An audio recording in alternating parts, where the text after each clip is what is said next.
ಆಕಾಶವಾಣಿ ಕಲಬುರಗಿ. ಶಿಕ್ಷಕರ ದಿನಾಚರಣೆ ಸಂದರ್ಭದಲ್ಲಿ ಮಕ್ಕಳ ಮನಗೆದ್ದು ಪಾಠ ಮಾಡುವಲ್ಲಿ ಶಿಕ್ಷಕರ ಪಾತ್ರ ಈ ಕುರಿತು ಕಲಬುರಗಿ ಸರ್ಕಾರಿ ಪ್ರೌಢಶಾಲೆಯ ಶಿಕ್ಷಕರಾದ ರೇಣುಕಾ ಡಾಂಗೆ ಅವರಿಂದ ವಿಶೇಷ ಭಾಷಣ.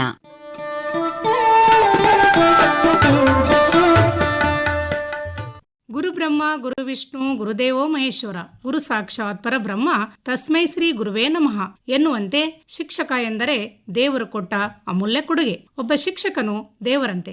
ಏಕೆಂದರೆ ಇಡೀ ಬ್ರಹ್ಮಾಂಡವನ್ನು ಸೃಷ್ಟಿಕರ್ತನು ಸೃಷ್ಟಿ ಮಾಡಿದ ಹಾಗೆ ಶಿಕ್ಷಕರು ತಮ್ಮ ರಾಷ್ಟ್ರದ ಸೃಷ್ಟಿಕರ್ತ ಎಂದು ಪರಿಗಣಿಸಲಾಗುತ್ತದೆ. ಶಿಕ್ಷಕ ಎಂಬ ಪದ ಪವಿತ್ರ ಮತ್ತು ಪಾವನವಾದದ್ದು. ಸಿ ಎಂದರೆ ಶಿಸ್ತಿನಿಂದ, ಕ್ಷ ಎಂದರೆ ಕ್ಷಯಕಿರಣಗಳ ಮಧ್ಯೆ ನಿಂತು, ಕ ಎಂದರೆ ಕರ್ಮ ಎಸಗುವನು ಅಂದರೆ ಕಾಯಕ ಮಾಡುವನು ಎಂದರ್ಥ. ವಿದ್ಯಾರ್ಥಿಗಳಲ್ಲಿ ಹುದುಗಿರುವ ಅಂತರಶಕ್ತಿಯನ್ನು ಹೊರಗೆಳೆಯಲು ಶಿಕ್ಷಕರು ಮುಂದಾಗಬೇಕಾಗುತ್ತದೆ. ಭಾರತೀಯ ಸಂಸ್ಕೃತಿಯಲ್ಲಿ ತಾಯಿ ತಂದೆಯರ ನಂತರದ ಸ್ಥಾನವನ್ನು ಆಚಾರ್ಯ ದೇವೋಭವ ಎಂದು ಗುರು ಅಥವಾ ಶಿಕ್ಷಕರಿಗೆ ಕೊಟ್ಟಿದ್ದಾರೆ. ಮಗುವಿಗೆ ಮನೆ ಮೊದಲ ಪಾಠಶಾಲೆ, ಅಮ್ಮನೇ ಮೊದಲ ಗುರು. ಹೊರ ಜಗತ್ತಿನ ಕೊಂಡಿಯಾಗುವ ಶಿಕ್ಷಕ ಶಿಕ್ಷಕಿ ತಾಯಿ ರಕ್ಷಾಗೂಡಿನಿಂದ ಹೊರಬಂದ ಮರಿಹಕ್ಕಿ ಮಗುವಿಗೆ ಹಾರಲು ಕಲಿಸುತ್ತಾರೆ ಎಂದರೆ ತಪ್ಪಾಗಲಾರದು. ಮಕ್ಕಳ ಮನೋಭಾವ, ಕೂರುವ ಶೈಲಿ, ಬೇರೆ ಮಕ್ಕಳೊಂದಿಗೆ ಒಡನಾಟ, ಭಾವನೆಗಳನ್ನು ವ್ಯಕ್ತಪಡಿಸುವ ರೀತಿ, ಧ್ವನಿಯ ಹತೋಟಿ, ಆಲಿಸುವ ಕಲೆ, ಪರಾನುಭೂತಿ, ಈ ರೀತಿ ಎಲ್ಲ ಸಾಮಾಜಿಕ ಚಟುವಟಿಕೆಗಳನ್ನು ಗಮನಿಸಿ ಮಕ್ಕಳಿಗೆ ಪ್ರೋತ್ಸಾಹಿಸುವ ಕಲೆ ಶಿಕ್ಷಕರಿಗೆ ಮಾತ್ರ ಗೊತ್ತಿರುತ್ತದೆ. ಮಕ್ಕಳ ನಡವಳಿಕೆಗಳನ್ನು ಸೂಕ್ಷ್ಮವಾಗಿ ಗಮನಿಸಿ ತಪ್ಪುಗಳಿದ್ದರೆ ತಿದ್ದುವುದು, ಒಳ್ಳೆಯ ಕೆಲಸಗಳಿದ್ದರೆ ಪ್ರೋತ್ಸಾಹಿಸುವ ಕಾರ್ಯ ಶಿಕ್ಷಕರು ಮಾಡಬೇಕಾಗುತ್ತದೆ. ಅಂತೆ ಸರ್ವಜ್ಞನು ತಮ್ಮ ವಚನದಲ್ಲಿ ಹೀಗೆ ಹೇಳಿದ್ದಾರೆ: ವಿದ್ಯೆ ಕಲಿಸದ ಗುರು, ಬುದ್ಧಿ ಹೇಳದ ತಂದೆ, ಬಿದ್ದಿರಲು ಬಂದು ನೋಡದ ತಾಯಿಯು ಶುದ್ಧ ವೈರಿಗಳು ಸರ್ವಜ್ಞ ಎಂದು. ಶಿಕ್ಷಕರು ವಿದ್ಯಾರ್ಥಿಗಳ ಇಷ್ಟ ಅನಿಷ್ಟಗಳನ್ನು ತಿಳಿದುಕೊಂಡು ಮಕ್ಕಳ ಮನ ಗೆದ್ದು ಪಾಠ ಮಾಡಬೇಕಾದರೆ ಬರೀ ಪುಸ್ತಕ ಹಿಡಿದು ಕಾಟಾಚಾರಕ್ಕೆ ಪಾಠ ಮಾಡಿದರೆ ಅದು ಮಕ್ಕಳ ಮನ ಮುಟ್ಟುವುದಿಲ್ಲ. ಹಾಗಾಗಿ ಶಿಕ್ಷಕರಾದವರು ಬೇಕು ಬೇಡಿಕೆಗಳಿಗೆ ಪ್ರಾಮುಖ್ಯತೆ ನೀಡಿ ಅವರ ಮನಸ್ಸನ್ನು ಅರ್ಥ ಮಾಡಿಕೊಂಡು ಮಕ್ಕಳ ಮಟ್ಟಕ್ಕಿಳಿದು ಮಾಡಿದ ಪಾಠ ಪರಿಣಾಮಕಾರಿಯಾಗುವುದರಲ್ಲಿ ಸಂದೇಹವೇ ಇಲ್ಲ. ಅದಕ್ಕಾಗಿ ಖ್ಯಾತ ಶಿಕ್ಷಣ ತಜ್ಞರಾದ ಅನ್ನಾಬೋಲ್ ಫ್ರಾನ್ಸ್ ರವರು ಹೀಗೆ ಹೇಳಿದ್ದಾರೆ: ಶಿಕ್ಷಣದಲ್ಲಿ 10ರಲ್ಲಿ 9 ಭಾಗ ಪ್ರೋತ್ಸಾಹ ಎಂದು. ಹಸಿಗೋಡೆಯಂತಿರುವ ಮಕ್ಕಳ ಮನಸ್ಸಿಗೆ ಮುದ ನೀಡುವಂತಹ ಶಿಕ್ಷಣ ಶಿಕ್ಷಕರು ನೀಡಿದರೆ ಮಾತ್ರ ಕಲಿಕೆ ಪಕ್ವವಾಗುವುದು. ಶಿಕ್ಷಕರಾದವರು ಮಕ್ಕಳ ಮುಗ್ಧ ಮನಸ್ಸುಗಳಿಗೆ ನೋವಾಗದಂತೆ ನೋಡಿಕೊಳ್ಳುವುದರ ಜೊತೆಗೆ ಮಕ್ಕಳ ಜೊತೆಗೆ ಮಾತನಾಡುವಾಗಲೂ ಅತ್ಯಂತ ಜಾಗೃತರಾಗಿ ವರ್ತಿಸಬೇಕಾಗುತ್ತದೆ. ಮಗುವನ್ನು ಉತ್ತಮ ಮನುಷ್ಯರಾಗಿ ಮಾಡುವುದಕ್ಕಾಗಿ ಮಕ್ಕಳಲ್ಲಿ ಮಾನವೀಯ ಮೌಲ್ಯಗಳ ಬೀಜ ಬಿತ್ತಲು ಶಿಕ್ಷಕರು ಮುಂದಾಗಬೇಕು. ಜೊತೆಗೆ ಆಧುನಿಕ ಸವಾಲುಗಳು ಮತ್ತು ಅವುಗಳನ್ನು ಎದುರಿಸುವ ವಿಧಾನ, ಧೈರ್ಯ, ಶೌರ್ಯದಂಥ ಗಟ್ಟಿತನವನ್ನು ವಿದ್ಯಾರ್ಥಿಗಳ ಜೀವನದಲ್ಲಿ ಅಳವಡಿಸಿಕೊಳ್ಳಲು ಹುರಿದುಂಬಿಸುವುದು ಶಿಕ್ಷಕರ ಆದ್ಯ ಕರ್ತವ್ಯಗಳಲ್ಲಿ ಒಂದಾಗಿದೆ. ವಿದ್ಯಾರ್ಥಿಗಳಿಗೆ ಶಿಕ್ಷಕರು ಕೇವಲ ಪಾಠ ಬೋಧನೆ ಮಾಡದೆ ಅವರಲ್ಲಿ ಸತ್ಯ, ತ್ಯಾಗ, ಪ್ರೀತಿ, ಮಮಕಾರಗಳ ಉದಾತ್ತ ಗುಣಗಳನ್ನು ಬೆಳೆಸುವ ಮಾಂತ್ರಿಕನಾಗಬೇಕು. ವಿದ್ಯಾರ್ಥಿಗಳ ಮನವೊಲಿಸಿ ಪಾಠ ಮಾಡುವ ಶಿಕ್ಷಕರು ವಿದ್ಯಾರ್ಥಿಗಳಿಗೆ ಸಮಾಜದಲ್ಲಿ ಹೇಗೆ ಬದುಕಬೇಕು ಎಂಬುದನ್ನು ಆಗಾಗ ಕಲಿಸುತ್ತಿರಬೇಕು ಮತ್ತು ಅವರನ್ನು ಸರಿಯಾದ ಹಾದಿಯಲ್ಲಿ ನಡೆಸಲು ಮಾರ್ಗದರ್ಶನ ಮಾಡುತ್ತಿರಬೇಕು.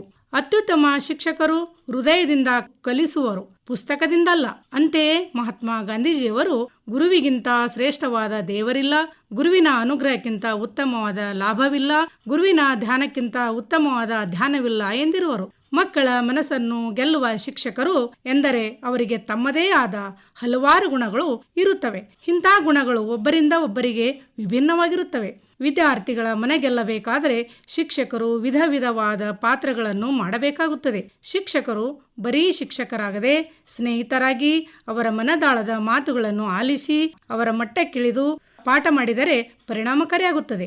ಇಂಥ ಶಿಕ್ಷಕರ ಕೆಲವೊಂದು ಗುಣಗಳು ನಾವು ಇಲ್ಲಿ ಕಾಣಬಹುದು. ಉತ್ಸಾಹ ಮತ್ತು ತಯಾರಿ. ವಿದ್ಯಾರ್ಥಿಗಳು ಶಿಕ್ಷಕರ ಬೋಧನಾ ಉತ್ಸಾಹ ಭಾವನೆಯನ್ನು ಅನುಭವಿಸುತ್ತಾರೆ. ವಿದ್ಯಾರ್ಥಿಗಳ ಈ ಉತ್ಸಾಹದಿಂದಲೇ ಶಿಕ್ಷಕರಿಗೆ ಕೆಲಸದ ಮೇಲಿರುವ ಆಸಕ್ತಿ ತಿಳಿಯುತ್ತದೆ. ತಾಳ್ಮೆ ಮತ್ತು ತಿಳುವಳಿಕೆ. ಪ್ರತಿಯೊಬ್ಬ ವಿದ್ಯಾರ್ಥಿಯು ತನ್ನದೇ ಆದ ವೇಗದಲ್ಲಿ ಕಲಿಯುತ್ತಿರುತ್ತಾನೆ. ಒಬ್ಬ ಉತ್ತಮ ಶಿಕ್ಷಕರು ತಾಳ್ಮೆಯಿಂದ ಮತ್ತು ತಿಳುವಳಿಕೆಯಿಂದ ಇರಬೇಕಾಗುತ್ತದೆ. ಯಾವುದೇ ಮಗು ಹಿಂದೆ ಉಳಿಯುವುದಿಲ್ಲ ಎಂದು ಖಚಿತಪಡಿಸಿಕೊಳ್ಳಬೇಕು. ಮಕ್ಕಳಲ್ಲಿ ಆತ್ಮಸ್ಥೈರ್ಯ ಹೆಚ್ಚಿಸಿ ಬೋಧನೆ ಮಾಡುವುದು ಶಿಕ್ಷಕರ ಇನ್ನೊಂದು ಕರ್ತವ್ಯಗಳಲ್ಲಿ ಒಂದಾಗಿದೆ. ಬಲವಾದ ಸಂವಹನ ಮತ್ತು ಕೌಶಲ್ಯಗಳು. ಶಿಕ್ಷಕರು ಸಂಕೀರ್ಣ ವಿಚಾರಗಳನ್ನು ಸೃಷ್ಟಿಸುತ್ತಾ ಆಕರ್ಷಕ ರೀತಿಯಲ್ಲಿ ತಿಳಿಸಬೇಕು. ಉತ್ತಮ ಶಿಕ್ಷಕರು ಸೃಷ್ಟಿ ನಿರೀಕ್ಷೆಗಳನ್ನು ಹೊಂದಬೇಕು. ವಿದ್ಯಾರ್ಥಿಗಳ ಜೊತೆ ಸಂವಾದ ಮಾಡಿ ಅವರ ಕಲಿಕಾ ಮಟ್ಟ ಗುರುತಿಸಿ ಮಕ್ಕಳ ಕಲಿಕೆಯಲ್ಲಿ ಹಿಂದೆ ಬೀಳಲು ಸರಿಯಾದ ಕಾರಣ ತಿಳಿದುಕೊಳ್ಳಬೇಕು. ಸಮಯ ಪ್ರಜ್ಞೆ. ಶಿಕ್ಷಕರಿಗೆ ತಮ್ಮ ಕರ್ತವ್ಯದಲ್ಲಿ ಮೊದಲು ಸಮಯ ಪ್ರಜ್ಞೆ ಬಹುಮುಖ್ಯವಾದದ್ದು. ಮೊದಲು ತಾವು ಸಮಯ ಪಾಲನೆ ಮಾಡಿದರೆ ಮಕ್ಕಳು ಕೂಡ ಅವರನ್ನು ಅನುಸರಿಸುವರು. ಯಥಾ ರಾಜ ತಥಾ ಪ್ರಜಾ ಎನ್ನುವಂತೆ ಶಿಕ್ಷಕರು ತಾವೇ ಮೊದಲು ಸರಿಯಾದ ಸಮಯಕ್ಕೆ ಶಾಲೆಗೆ ಬಂದರೆ ಮಕ್ಕಳು ಅವರನ್ನು ಅನುಕರಣೆ ಮಾಡುವರು. ತಯಾರಿ ಮತ್ತು ಯೋಜನೆ. ಶಿಕ್ಷಕರು ತಾವು ಬೋಧಿಸುವ ಬೋಧನೆಯಲ್ಲಿ ಅಪಾರವಾದ ಜ್ಞಾನ ಹೊಂದಿ ಆ ಜ್ಞಾನಕ್ಕೆ ಒಂದು ಪೂರ್ವ ತಯಾರಿ ಮಾಡಿಕೊಂಡು ತಾವು ಮಾಡಬೇಕಾದ ಪಾಠಕ್ಕೆ ಉತ್ತಮವಾದಂಥ ತಯಾರಿ ಹಾಗೂ ಯೋಜನೆ ಹಾಕಿಕೊಳ್ಳಬೇಕಾಗುತ್ತದೆ. ಇದರಿಂದ ಮಕ್ಕಳ ಮನೆಗೆದ್ದು ಪಾಠ ಮಾಡಲು ಸಹಾಯವಾಗುವುದು. ಇತರರಿಗೆ ಸಹಾಯ ಮತ್ತು ಕಾಳಜಿ. ವಿದ್ಯಾರ್ಥಿಗಳ ಯಶಸ್ಸಿಗೆ ಶಿಕ್ಷಕರು ಖುಷಿ ಪಡಬೇಕಾದರೆ ವಿದ್ಯಾರ್ಥಿಗಳೊಂದಿಗೆ ಹೆಚ್ಚಿನ ಸಮಯ ಕಳೆಯಬೇಕಾಗುತ್ತದೆ. ಸೃಜನಶೀಲತೆಯನ್ನು ಪ್ರೋತ್ಸಾಹಿಸಿ ಸ್ನೇಹ, ಪ್ರೀತಿ, ಪೂರಕ ಗುಣಗಳನ್ನು ಮಕ್ಕಳಿಗೆ ನೀಡಿ ಅವರಲ್ಲಿ ಇತರರಿಗೆ ಸಹಾಯ ಮಾಡುವ ಮಾನವೀಯ ಮೌಲ್ಯಗಳಾದ ಪರೋಪಕಾರ, ದಯೆ, ಕರುಣೆಯಂತಹ ಗುಣಗಳನ್ನು ಶಿಕ್ಷಕರು ಮೊದಲು ತಾವು ಅನುಸರಿಸಿ ನಂತರ ಮಕ್ಕಳಲ್ಲಿ ಬಿತ್ತಿದರೆ ಆ ಬೀಜ ಮೊಳಕೆ ಒಡೆದು ಉತ್ತಮ ಸಸಿಯಾಗುವುದು. ವಿಧೇಯತೆ. ವಿದ್ಯಾರ್ಥಿಗಳೊಂದಿಗೆ ಸದಾ ಗೌರವಯುತವಾಗಿ ನಡೆದುಕೊಳ್ಳುವುದು ಹಾಗೂ ಅವರಿಗೆ ಮುಜುಗರವಾಗದಂತೆ ನೋಡಿಕೊಳ್ಳುವುದು ಶಿಕ್ಷಕರ ಪ್ರಮುಖ ಗುಣವಾಗಿರಬೇಕು. ಮಕ್ಕಳ ಮನಸ್ಸು ಹೂವಿನ ಹಾಗೆ ಮೃದುವಾಗಿರುವುದರಿಂದ ಆ ಮುಗ್ಧ ಮನಸ್ಸಿಗೆ ಗಾಯವಾಗದಂತೆ ಮೃದುವಾಗಿ ಅವರ ಜೊತೆ ವರ್ತಿಸಿ ಮಕ್ಕಳ ಮನಮುಟ್ಟಿ ಪಾಠ ಮಾಡಲು ಮುಂದಾಗಬೇಕು. ವೈಯಕ್ತಿಕ ಸಹಾಯ. ಶಿಕ್ಷಕರು ತಾವು ಸ್ವಸಮಯ ತೆಗೆದುಕೊಂಡು ಮಕ್ಕಳ ಮನಸ್ಸನ್ನು ಅರ್ಥ ಮಾಡಿಕೊಂಡು ವೈಯಕ್ತಿಕ ಗಮನ ಕೊಡುವುದರಿಂದ ಮಕ್ಕಳಲ್ಲಿದ್ದ ಅನೇಕ ದ್ವಂದ್ವಗಳು, ತೊಂದರೆಗಳು, ಸಂಶಯಗಳು ದೂರವಾಗುವು. ಹಾಗೆಯೇ ಅನೇಕ ಮಕ್ಕಳು ತಮ್ಮ ತಮ್ಮ ಕುಟುಂಬಗಳಲ್ಲಿ ಅನೇಕ ಸಮಸ್ಯೆಗಳನ್ನು ಎದುರಿಸುತ್ತಿರುತ್ತಾರೆ. ಅಂಥ ಸಮಸ್ಯೆಗಳನ್ನು ಶಿಕ್ಷಕರು ವೈಯಕ್ತಿಕ ಗಮನ ಕೊಟ್ಟು ಅವರ ಸಮಸ್ಯೆಗಳನ್ನು ಅರ್ಥ ಮಾಡಿಕೊಂಡು ಕೈಲಾದ ಮಟ್ಟಿಗೆ ಸಹಾಯ ನೀಡಲು ಮುಂದಾಗುವುದು ಶ್ರೇಷ್ಠ ಶಿಕ್ಷಕನ ಆದ್ಯ ಕರ್ತವ್ಯ. ಪರಿಣಾಮಕಾರಿ ವಿವರಣೆ ನೀಡುವುದು. An ordinary teacher tells, a good teacher explains, but an excellent teacher demonstrates and inspires ಎನ್ನುವಂತೆ ಶಿಕ್ಷಕರು ಕೇವಲ ಪಠ್ಯಪುಸ್ತಕ ಹಿಡಿದು ತಮ್ಮಷ್ಟಕ್ಕೆ ತಾವೇ ಪಾಠ ಮಾಡಿದರೆ ಅದು ಮಕ್ಕಳ ಮನ ಮುಟ್ಟಲಾರದು. ಅದರ ಜೊತೆಗೆ ಮಕ್ಕಳಿಗೆ ತಾವು ಮಾಡುತ್ತಿರುವ ಬೋಧನೆ ಅರ್ಥವಾಗಿದೆಯೋ ಇಲ್ಲವೋ ಎಂಬ ಪರಿಜ್ಞಾನವನ್ನು ಶಿಕ್ಷಕರಾದವರು ಹೊಂದಲೇಬೇಕು. ಮಕ್ಕಳು ಸದಾ ಗಾಂಭೀರ್ಯದಿಂದಿರುವ ಶಿಕ್ಷಕರನ್ನು ಇಷ್ಟಪಡದೆ ಬೋಧನೆಯ ಮಧ್ಯೆ ಮಧ್ಯೆ ಮಕ್ಕಳಿಗೆ ಇಷ್ಟವಾಗುವಂಥ ನಗೆ ಚಟಾಕಿ, ಮೋಜು, ಹಾಸ್ಯ ಹೀಗೆ ಮಕ್ಕಳನ್ನು ಖುಷಿಪಡಿಸುವಂಥ ಅಂಶಗಳನ್ನು ತಮ್ಮ ಬೋಧನೆಯಲ್ಲಿ ಅಳವಡಿಸಿಕೊಳ್ಳುವಂಥ ಶಿಕ್ಷಕರನ್ನು ಇಷ್ಟಪಡುವರು. ಶಿಕ್ಷಕರು ಯಾವಾಗಲೂ ಮಕ್ಕಳು ತಾವು ಕಲಿಸಿದ ಬೋಧನೆ ಕಷ್ಟಪಟ್ಟು ಕಲಿಯದೆ ಇಷ್ಟಪಟ್ಟು ಕಲಿಯುವ ಹಾಗೆ ತಮ್ಮ ಬೋಧನೆಯಲ್ಲಿ ಮಾಂತ್ರಿಕನಾಗಬೇಕು. ಸಮಾಜದಲ್ಲಿ ನಡೆಯುವ ಆಗುಹೋಗುಗಳ ಬಗ್ಗೆ ಮಕ್ಕಳಿಗೆ ತಿಳಿಸುವುದು. ಶಿಕ್ಷಕರು ಕೇವಲ ಪುಸ್ತಕದ ಹುಳುವನ್ನಾಗಿ ಮಕ್ಕಳನ್ನು ಮಾಡದೆ ನಮ್ಮ ಸುತ್ತಮುತ್ತ ನಡೆಯುವ ದುರಂತಗಳ ಬಗ್ಗೆ, ಅಂಧಕಾರಗಳ ಬಗ್ಗೆ, ಜ್ವಲಂತ ಸಮಸ್ಯೆಗಳ ಬಗ್ಗೆ, ಸಾಮಾಜಿಕ ಪಿಡುಗುಗಳ ಬಗ್ಗೆ, ಸಾಮಾಜಿಕ ಸಮಸ್ಯೆಗಳ ಬಗ್ಗೆ ಮಕ್ಕಳಿಗೆ ಮನಮುಟ್ಟುವಂತೆ ತಿಳಿಸಿದರೆ ಮುಂದಿನ ದಿನಗಳಲ್ಲಿ ಆ ಮಗು ಸ್ವತಂತ್ರವಾಗಿ ಬದುಕನ್ನು ಕಟ್ಟಿಕೊಳ್ಳಲು ನಾಂದಿ ಹಾಡಿದಂತಾಗುವುದು. ವಿದ್ಯಾರ್ಥಿಗಳ ಮಟ್ಟಕ್ಕಿಳಿದು ಬೋಧಿಸುವುದು. ಶಿಕ್ಷಕರು ಎಷ್ಟೇ ಜ್ಞಾನಿಯಾದರೂ ಮೇಧಾವಿಯಾದರೂ ಕೂಡ ತಾವು ಮಾಡುವ ಬೋಧನೆ ಮಕ್ಕಳ ಮಟ್ಟಕ್ಕನುಗುಣವಾಗಿರದಿದ್ದರೆ ಆ ಕಲಿಕೆ ವ್ಯರ್ಥ. ಹಾಗಾಗಿ ಶಿಕ್ಷಕರಾದವರು ವಿದ್ಯಾರ್ಥಿಗಳ ಬುದ್ಧಿಮಟ್ಟಕ್ಕಿಳಿದು ಪಾಠ ಮಾಡಿದರೆ ಮಕ್ಕಳ ಮನಸ್ಸನ್ನು ಮುಟ್ಟಬಹುದು. ತಾರತಮ್ಯ ಮಾಡದಿರುವುದು. ಶಿಕ್ಷಕರು ತಾಯಿ ಇದ್ದ ಹಾಗೆ. ತಾಯಿ ತನ್ನ ಮಕ್ಕಳಿಗೆ ಹೇಗೆ ಸಮಾನತೆಯಿಂದ ಕಾಣುವಳೋ ಹಾಗೆಯೇ ಶಿಕ್ಷಕರಾದವರು ಕೂಡ ತನ್ನ ಬೋಧನೆ ನಡೆಯುತ್ತಿರುವಾಗ ಭೇದ ಭಾವ ಮಾಡದೆ ಎಲ್ಲ ಮಕ್ಕಳಿಗೆ ಸಮಾನ ದೃಷ್ಟಿಯಿಂದ ನೋಡಿ ಸಮಾನ ಅವಕಾಶ ನೀಡುವುದು ಶಿಕ್ಷಕರ ಆದ್ಯ ಕರ್ತವ್ಯ.